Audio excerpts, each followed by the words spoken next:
Something feels missing, but you cannot name it. This quiet sense of searching might be the most real thing you know. What if the very thing you are looking for is the one doing the looking? Advaita Vedanta is not a dusty, complex philosophy. It is a collection of powerful stories that reveal a shockingly simple truth. You are already free, and you are already whole. The search for peace and enlightenment can feel like frantically looking for your glasses, only to realize they have been on your head the whole time. By the end of this, you will see your own life through an entirely new lens, recognizing the freedom that was never absent, only overlooked. We will explore how 10 men lost one of their own, and how a young boy conquered death with a single question. What story do you think might finally help you see what has always been there? 10 men once crossed a wild and rushing river. On the far bank, exhausted but relieved, their leader decided to count everyone to ensure the entire group had made it safely across. He pointed one by one and counted each of his companions, 1, 2, 3, all the way to 9. A cold dread washed over him. He counted again, his finger stabbing the air, 1 to 9. The result was the same. He cried out in despair, "We started as 10, but only 9 are here. One of us has been lost to the river." The other men, now equally alarmed, each took a turn to count. And each time, every man only counted the other 9 faces. A 10th man was truly missing. Their grief was genuine, their loss felt as a heavy weight in each heart. They had begun this journey together, and now one was gone. They mourned for their lost companion, this absent 10th man, not realizing the profound mistake they were all making. The seeker had forgotten to seek himself. In his focus on everyone else, the counter never included himself in the number. The very one who was looking was the one he believed was lost. This is the story of the 10th man, a perfect mirror for our own search. We spend our lives seeking something we call peace, wholeness, or enlightenment. We look for it in relationships, in achievements, in spiritual practices. We count our blessings, our virtues, our possessions, and we always come up one short. We feel the absence of that one crucial thing that would make us complete, and we mourn its loss without ever knowing what it is.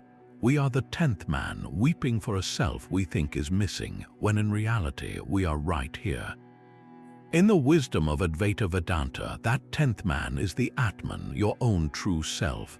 It is not an object to be found, but the very subject that is doing the looking. The seeker is the sought. The moment of realization in the story is not the discovery of a new person, but a simple, shocking recognition. I am the 10th. I was never missing, I was only overlooked. The grief vanishes in an instant, not because something was gained, but because a fundamental error was corrected.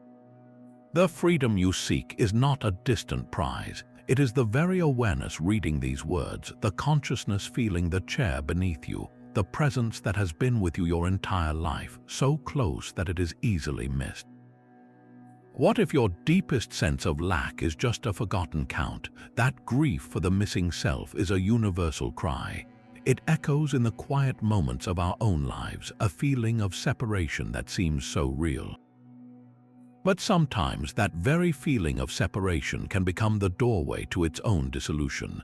A teenage boy in South India named Venkataraman was once sitting alone in an upstairs room of his uncle's house. He was an ordinary boy, but in one moment everything changed. A sudden, violent fear of death seized him. It wasn't a philosophical idea, it was a raw, physical terror. His body felt like it was dying right then and there. Instead of running from this fear or trying to distract himself, he did something extraordinary. He decided to investigate death itself. He lay down on the floor, stiffened his limbs, and held his breath, mimicking a corpse. He asked himself, well, this body is dead. It will be carried out and burned, but am I dead? Is the I, the one who is aware of this fear, is that also going to be burned? What is it that is actually dying? He began a relentless inquiry, turning his attention inward with the simple, piercing question, who am I? He was not asking for his name, his family history, or his personality traits. Those were all just costumes worn by something deeper. He was asking, what is this sense of I that remains when I strip everything else away? I am not the body, for it can be imagined as dead. I am not the thoughts, for they come and go. I am not the emotions, not the roles I play. So who is the one that is aware of all of this? This was not a technique he had learned from a book. It was a spontaneous, direct investigation into the nature of his own being. With fierce persistence, he peeled away every layer of false identity, like peeling the layers of an onion to find its core. Each time a thought arose, a memory, a fear, a desire, he would ask, to whom has this thought come? The answer was always, to me. And then he would return to the root, then who am I? He was not seeking an intellectual answer. He was turning the mind back upon its very source, and in doing so, the separate I, the one that felt so afraid and so small, simply vanished. What remained was an immense, limitless peace, a boundless awareness that had no beginning and no end. It was a recognition that this awareness was what he had always been. The fear of death was impossible because the true self was never born and could never die. This young boy, who would later become known to the world as Ramana Maharshi, left his home soon after this awakening, drawn irresistibly to the sacred mountain of Arunachala. He spent the rest of his life there in profound silence, radiating the peace he had realized. His core teaching remained that same simple question, who am I? He insisted this was the most direct path, not because it was a complicated meditation, but because it is a direct pointing to what you already are. You are not asked to build a new state of awareness. You are only asked to discover the awareness that is already, always present, reading these words, hearing these sounds, being the silent witness to your entire life. The question, who am I, is not meant to find a new answer. It is meant to dissolve the one who is asking. It brings your attention back from the objects of experience, the thoughts, the feelings, the problems, to the subject, the aware space in which all of it appears. You are not the storm of your thoughts, you are the sky that holds them. This points to a freedom so immediate that it can be startling. That sudden, brilliant realization of who you are can feel like waking from a dream. But what if the world you perceive right now, with all its solidity and separation, has the same dreamlike quality? There is a story about a man walking home at dusk along a lonely path. The light is fading, and as he rounds a corner, his heart leaps into his throat. Coiled directly in his path is a snake, thick and menacing, ready to strike. He freezes, his body flooded with adrenaline. His mind races with terror, imagining the bite, the venom, his own death on this empty road. For what feels like an eternity, he is trapped in that fear, a prisoner to the reality of the snake. Then a traveler approaches from the other direction, carrying a lantern. As the light falls upon the shape, the man's perception shifts in an instant. The snake vanishes. In its place is an old coiled rope left behind by some farmer. His fear dissolves into a wave of relief, then laughter at his own mistake. The snake was never there. It was only ever a rope. This is the ancient analogy of the snake and the rope, and it is one of the most powerful tools for understanding the nature of reality in Advaita Vedanta. The rope is Brahman, the ultimate non-dual reality, the single substance of all existence. The snake is Maya, the grand illusion, the apparent world of separate objects, people, and events that we mistake for the ultimate truth. We are the man on the path, convinced of the reality of the snake. We see a world of threats and desires, of loss and gain, of me and you. We react to this world with genuine fear, anger, and longing. Our suffering feels absolutely real because the snake feels absolutely real. But the story's power is in the moment of illumination. The lantern is the light of true knowledge, the direct recognition of what is. When that light shines, the snake does not run away or transform into something else. It simply disappears, revealing what was always present. The rope was never not a rope. In the same way, your true nature, the pure awareness that you are, was never not free, never not whole. The world of separation, the snake of your problems and your deepest lacks, is a superimposition on the one reality. You have mistaken a rope for a snake. The fear and suffering caused by the snake were undeniably real to you in that moment, but their cause was a fundamental misperception. They were not inherent qualities of the rope. Seeing the rope for what it is did not improve the rope or change it in any way. It simply corrected an error in the perceiver. This is the promise of this wisdom. You are not asked to fix the snake or fight the snake. You are only invited to bring the light of inquiry closer to see what is actually there. When you do, the problems and fears that seemed so solid begin to lose their power over you, not because you have conquered them, but because you see they never had the substance you gave them in the first place. They were only ever stories woven onto the timeless, unchanging reality of what you are. Perhaps the most startling discovery is that this rope was never hidden in a remote cave or a secret temple. It was always lying in plain sight on the very path you walk every single day. A man named Nisargadatta Maharaj was a simple cigarette shopkeeper in the bustling city of Bombay. His life was a portrait of the ordinary. He lived in a single small room with his family, selling goods from a tiny stall to make ends meet. There was no grand retreat from the world, no secluded mountain hermitage for him. Yet it was right there, amidst the noise of the city and the demands of his shop, that he realized the ultimate truth of existence. His story is a profound testament to the fact that enlightenment does not require a change of scenery, only a change of perception. He was a householder, a father, a merchant, living a life that from the outside looked entirely conventional. The revolution happened entirely within. A friend, seeing his sincere spiritual longing, introduced him to a guru named Sri Siddharameshwar Maharaj. The guru's instruction to Nisargadatta was deceptively simple. He was told to focus all his attention on the sense of I am, that pure feeling of being or existence that is present before you even think a single thought. He was to hold onto this sense of I am with fierce tenacity, to the exclusion of everything else.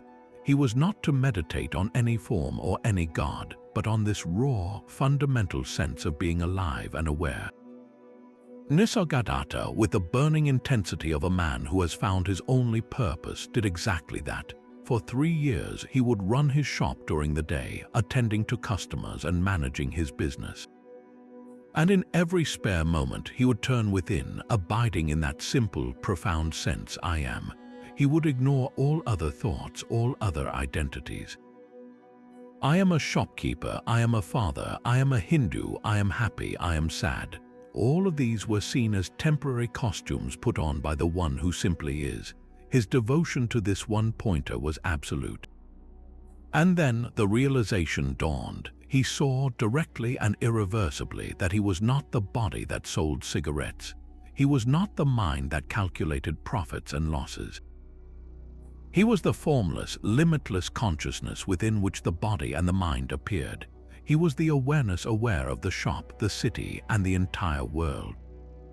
The seeker had vanished into the sought. The man, Nisargadatta, became the sage Maharaj. For the rest of his life, he continued to live in that same small room, running his shop, yet now he radiated a profound and unshakable peace.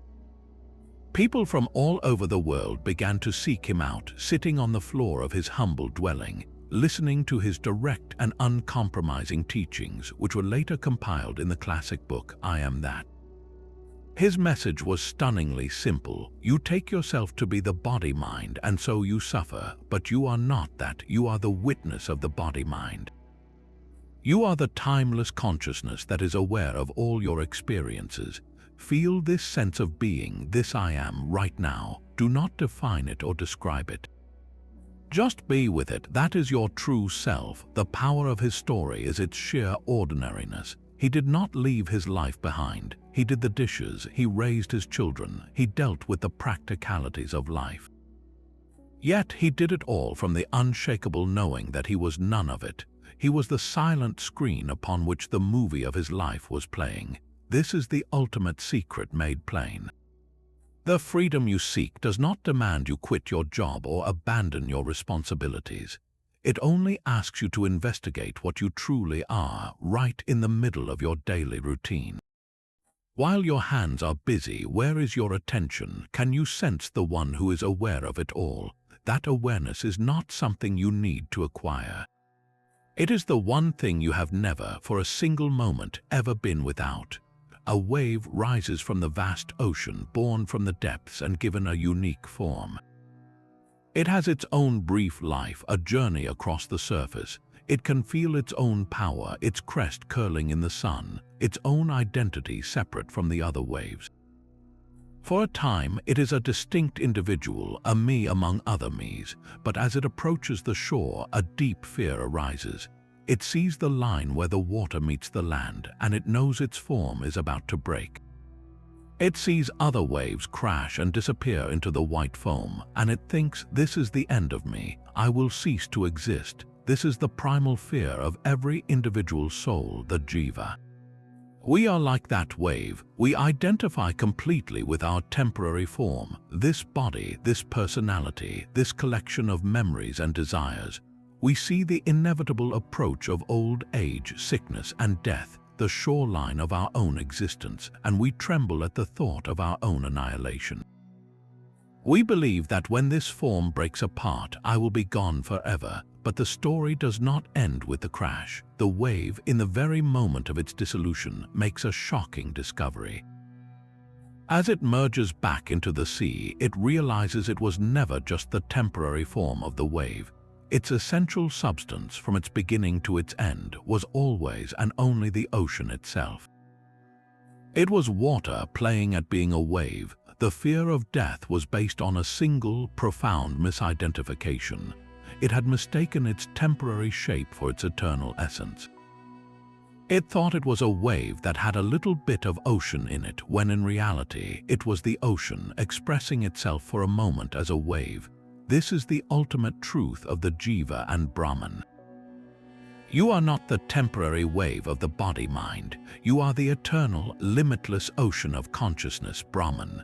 The waveform is real on its own relative level, just as your individual life is real and precious. But its underlying reality, its true and only substance, is the ocean. Your underlying reality, your true and only substance, is pure, undifferentiated awareness. The wave may appear to be born, live, and die, but the ocean itself remains uncreated and indestructible. When you believe you are only the separate wave, life is a story of fear and fragility. But when you recognize you are the ocean itself, that very same life becomes a play of your own infinite being. The fear of death loses its power, not because you have found a way to make your wave permanent, but because you see that what you truly are can never be destroyed. The crashing on the shore is not an end, but a homecoming, a return to your own boundless nature. The sense of separation, of being a lonely individual adrift in a hostile universe, is the great illusion. You were never apart from the whole. You have always belonged infinitely and completely. Every other person, every creature, every star in the sky is that same ocean appearing in a different temporary form. The peace that comes from this knowing is not a passive resignation. It is the profound, unshakable security of realizing you are the source from which all things arise and to which all things return. You can enjoy the dance of the wave, the joys and sorrows of your human experience without ever again forgetting the depth and the safety of the ocean you are. Your true self was never born, and so it can never die. It simply is. This freedom is not a gentle suggestion, but a roaring declaration. In the annals of Advaita Vedanta, one text stands apart for its sheer, uncompromising boldness. The Avadhuta Gita, the Song of the Free, does not offer a path to liberation. It screams from the mountaintop that you are already there. Its verses are not steps to follow, but a mirror held up to your own true nature, shattering every last concept of bondage. The one who sings this song is the Avadhuta, a sage who has shaken off all conditioning like water off a duck's back. He wanders the earth with no home, no possessions, and no fixed identity, living in a state of natural, childlike simplicity. He is not bound by the rules of society, not because he rebels against them, but because he sees them as a dream. He has realized the self so completely that the world cannot touch him. He is the living embodiment of jivanmukti, liberation while still in a body. He walks, eats, and sleeps, yet he is as free as the wind, untouched by praise or blame, pleasure or pain. The Avadhuta Gita speaks from this unshakable vantage point. Its poetry cuts through the seeker's effort with shocking, joyful clarity. It declares you are pure consciousness, the one reality. What is there to be renounced or attained? You are not the body that acts, nor the mind that thinks. You are the silent witness, the eternal space in which the drama of life unfolds. Actions happen, states of mind come and go, but you remain pristine and unchanging, like the sky that is never stained by the clouds passing through it. One of its most radical verses asks a question that stops the seeking mind in its tracks. It says, after realizing the self as all-pervading, what remains to be known, seen, or acquired? The text is not asking you to believe this, it is daring you to recognize it as your own present experience. When you feel anger, where does it arise? In you, in awareness. When you feel joy, where is it felt? In you, in that same aware space. The emotions are the clouds, but you are the sky. The Avadhuta's freedom seems unimaginable to us because we are still trying to fix the clouds. We seek better weather, a sunnier disposition, a more peaceful state of mind. The song of the Avadhuta laughs at this pursuit, not with mockery, but with the joy of one who has just remembered a wonderful joke. The punchline is that you were never in the weather to begin with. You are and have always been the vast, open sky itself. This is the ultimate secret of jivanmukti. It does not mean you become a perfect person who never feels sadness or pain. It means that those experiences are seen for what they are, temporary appearances that do not define what you are. You can live your life fully, engage with the world, love deeply, and work passionately, all while resting in the unshakable knowledge that your essential being is untouched by any of it. The Avadhuta does not withdraw from life. He dances through it completely free because he knows the dance and the dancer are one and the same. His song is an invitation to stop trying to become free and to start being what you already are. Deep in a sun-drenched valley, a lost lion cub is found and raised by a flock of gentle sheep. From his earliest memories, he believes he is one of them. He learns to nibble grass, to bleat in a high-pitched voice, and to flee in terror at the first sign of danger. He lives a life of constant, low-grade fear, convinced of his own fragility, his spirit completely subdued by the belief that he is a meek and helpless creature. This is the story of our own lives. We are born into a world that teaches us what we are. We are told we are a body, a name, a story, a collection of flaws and talents. We are taught to identify with the mind, with its endless chatter of fears and desires. Like the lion cub, we learn to bleat with the flock, to conform, to seek safety in the herd, completely forgetting our true, majestic nature. We live as sheep, trembling at the shadows of life, never suspecting the power that sleeps within. Then, one day, an old lion, king of the forest, appears on the ridge. The sheep scatter in a panic, and the cub, his heart pounding, runs with them. But the old lion gives a mighty roar, a sound that shakes the very ground. The cub freezes, a strange sensation stirring deep within him. The roar did not frighten him, it called to him. The old lion leaps down and gently corners the trembling cub. He does not attack, he simply leads the cub to a still, clear pool of water. Look, he says. The cub looks down and sees two faces reflected side by side. One is the face of the powerful, majestic king of the beasts. The other is his own. In that single, breathtaking moment, the illusion of a lifetime shatters. The cub sees his own reflection, and he sees the truth. He is not a sheep. He never was. His fear, his timidity, his entire identity was built upon a fundamental mistake. He was living a borrowed life based on a story he had been told. This is the moment of vichara, of self-inquiry. The still water is the mirror of your own awareness. The old lion is the guru, the teacher, whose sole purpose is not to give you something new, but to point you back to what you have always been. He does not create the lion. He merely reveals it. He roars the truth until you remember your own roar. Your true self is that majestic lion, limitless consciousness, pure power and peace. But you have been looking at yourself through the eyes of the flock, through the conditioning of the world, and you see only a small, fearful self. The moment of recognition is not an intellectual understanding. It is a visceral, undeniable knowing that erupts from the very core of your being. It is the shock of seeing your own face in the mirror for the first time. The sheep-like behaviors may continue for a while out of habit, but their power is gone. The cub knows he is a lion. He may still walk among the sheep, but he will never again cower like one.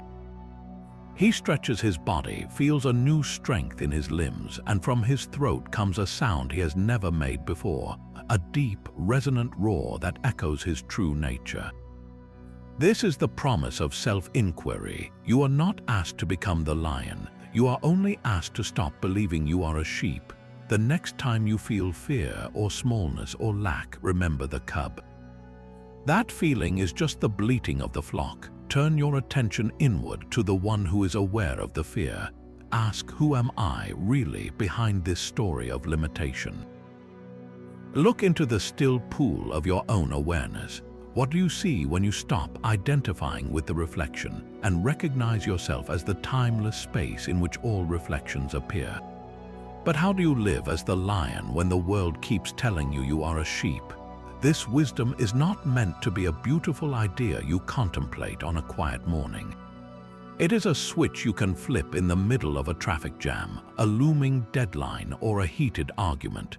The moment you feel a surge of anger in a conflict, pause for just a single breath.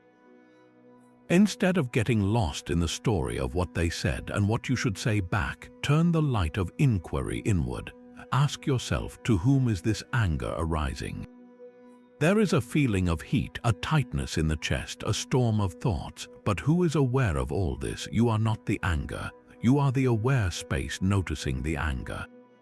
This simple shift from being the emotion to being the witness of the emotion changes everything. The situation may still need to be addressed, but now you are responding from a place of clarity, not reacting from a storm of identification. You are the rope, and the conflict was only ever the illusory snake. When a wave of loneliness crashes over you, feel the sensation fully, but then remember the story of the wave. That feeling of isolation depends on the belief that you are a separate, fragile entity. Can you sense the ocean beneath the temporary form? Can you feel the connection to the vastness that you are, the awareness that is the same in everyone? The loneliness may not vanish instantly, but it loses its solidity. It becomes a passing cloud in the sky of your being, not the entire weather system. You bring this into the most ordinary moments. You are stuck in traffic, late for an important meeting. The habitual reaction is a clenching of the jaw, a frantic mental rehearsal of excuses, a story of being a victim of circumstance. This is the sheep bleating in panic. Instead, feel the steering wheel under your hands. Listen to the sound of the engine. Notice the tension in your shoulders. Now ask, who is aware of all this? Who is the one experiencing this delay? You are not the hurried person who is late. You are the awareness in which the traffic, the car, and even the feeling of being late are all appearing. The situation is the same, but your relationship to it has transformed. You are no longer a prisoner inside the problem. You are the free space in which the problem is happening.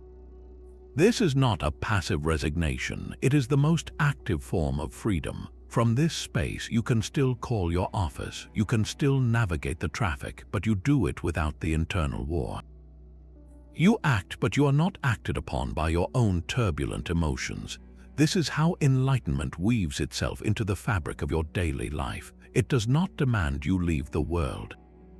It invites you to meet the world from an unshakable foundation, to live as the 10th man who was never lost, the lion who only forgot his roar. Every story points to the same undeniable truth.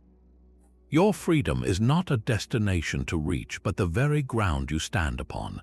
The peace you long for is not something to be built, but a presence to be recognized. It has been with you all along, hidden only by a simple case of mistaken identity. You have spent a lifetime believing you are the wave, the sheep, the man weeping for a lost companion, the seeker looking for a distant prize. The stories of the 10th man, the lion cub, and Ramana's inquiry all whisper the same secret. You are the wholeness you seek. You are the ocean, the lion, the awareness itself. This is not a philosophy to be believed, but a reality to be verified in your own direct experience. The only thing obscuring it is the persistent, unquestioned assumption that you are the body, the mind, or the story of a separate self. So let this be your call to action. The next time you feel that familiar tug of lack, that whisper of fear, or the weight of a problem, pause for just one moment. In that pause, stop looking for answers out in the world. Turn your attention inward and ask with genuine curiosity, who is the one experiencing this? Who am I really behind this feeling? Do not rush for an answer. Simply rest as the question itself. That simple act of turning the light of awareness back upon itself is the beginning of everything. It is the old lion's roar, the lantern revealing the rope, the moment the 10th man remembers to count himself. This is your invitation to stop seeking and start being what you already are. We would love to hear which of these stories resonated most deeply with you. Share in the comments below the tale that felt like a mirror for your own life. And if this wisdom has sparked a new recognition within you, subscribe for more journeys into the freedom that was never lost, only overlooked.